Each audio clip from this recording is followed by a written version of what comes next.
আজকে আপনাদেরকে দেখাবো প্যান কাটিং সালোয়ার কিভাবে কাটিং করতে হয়।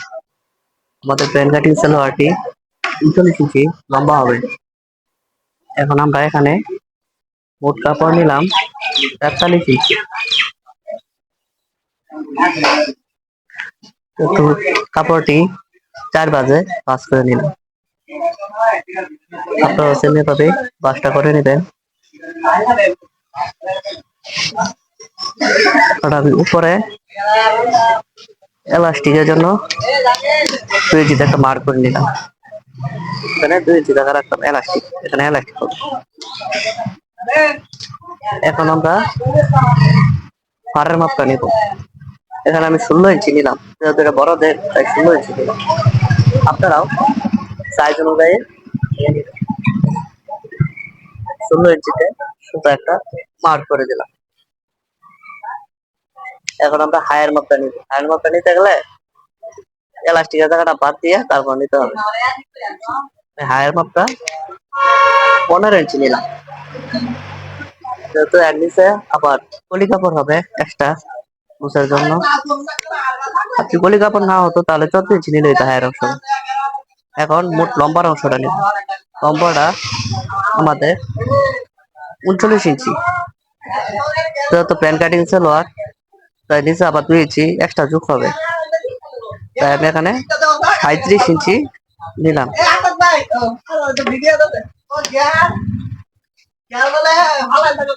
37 ইঞ্চি নিয়ে শুধু একটা মার্ক করে দিলাম। আর নিচে আমাদের অংশটা সেলাইয়ের পরে 6 থাকবে, তাই আমি 1 ইঞ্চি বেশি নিলাম, 7 নিলাম, 1 ইঞ্চি সেলাইয়ের জায়গা নিলাম। আর এমনি 6 থাকবে। এই পর্যন্ত 6 আর এই আমি সেলাইয়ের জন্য বেশি নিলাম। তারপর সোজা শেপ কেটে দিয়ে হাতের সাথে একটা মার্কটা টেনে নেবে।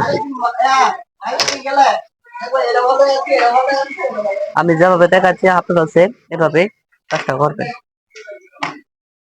দেখেন কাটিংটা কিভাবে করি।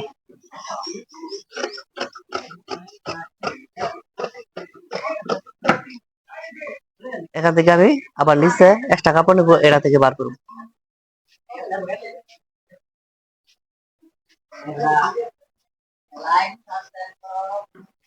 দেখেন আমি যেভাবে রাউন্ড শেপটা দিচ্ছি আপনারা সেম একইভাবে রাউন্ড শেপটা দেবেন। না পারেন আমি আগে আপনাদের চক দিয়ে একটা মার্ক করে দেখাই। আপনাদের বোঝার সুবিধার জন্য আমি এই মার্কটা করলাম। এভাবে রাউন্ড শেপটা দিয়ে নিবেন।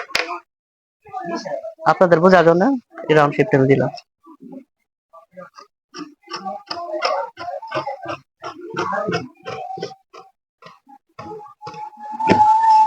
দেখেন এইভাবে রাউন্ড শেপটা দিবেন। তারপর দাগ অনুযায়ী কেটে নিবেন।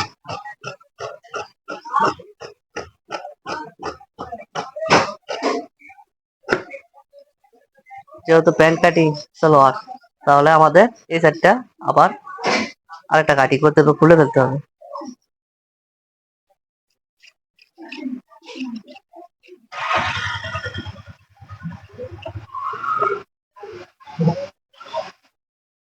আর আমার ভিডিওতে আগে একটা প্যান্ট কাটিং সালোয়ারের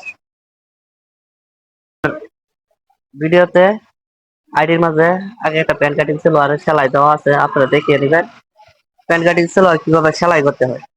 তাহলে বুঝবেন যে কাটলাম চালাটা, তাহলে বুঝবেন আপনারা সেলাই এবং কাটিং দুটোটাই বুঝতে পারবেন।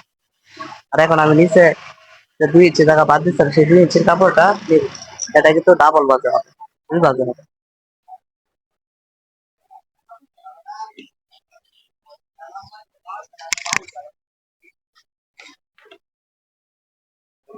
নিচের কাপড়টা আমি 2.5 ইঞ্চি নিলাম।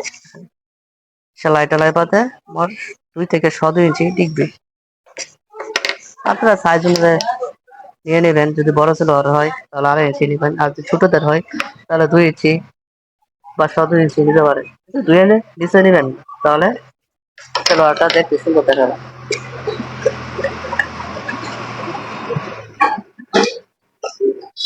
এখন আমি কাটিংটা করে নিলাম। 16 ইঞ্চি আছে আমার নিচে হয়ে গেছে। 2টা পার্ট 2 পাশের জন্য। আমাদের কাটিংটা প্রায় শেষের দিকে। এখন আমরা নিচের কলি কাপড়টা বার করব, যাতে এক্সট্রা কাপড় এটার সালোয়ারটা অনেক লুজ হয়, পরতেও আরাম। দেখেন আমরা নিচের কলি কাপড়টা কিভাবে বার করি। আপনারা চাইলে আরো বড় বার করতে পারেন, ছোট বার করতে পারেন, প্রয়োজন অনুযায়ী নিয়ে নেবেন। আমি এখানে 3 ইঞ্চি নিয়েছি, 3 ইঞ্চি নিয়ে কাটিং করে নেব। এভাবে আরেকটি বাঁশ দিয়ে এভাবে 5.5 ইঞ্চি নিলাম। এখন দেখেন এটা কিন্তু কাটা একবারে সোজা, এভাবে ধরবে আর এই মাথার সাথে আইসা মিলিয়ে দিবে। দেখেন কত সোজা। আমার কাটিং, সালোয়ার কাটিং শেষ। আপনারা সেম এভাবে করে নেবেন। আশা করি ভিডিওটা বুঝবেন। দেখলে যদি না বুঝেন তাহলে অবশ্যই কমেন্ট বক্সে কমেন্ট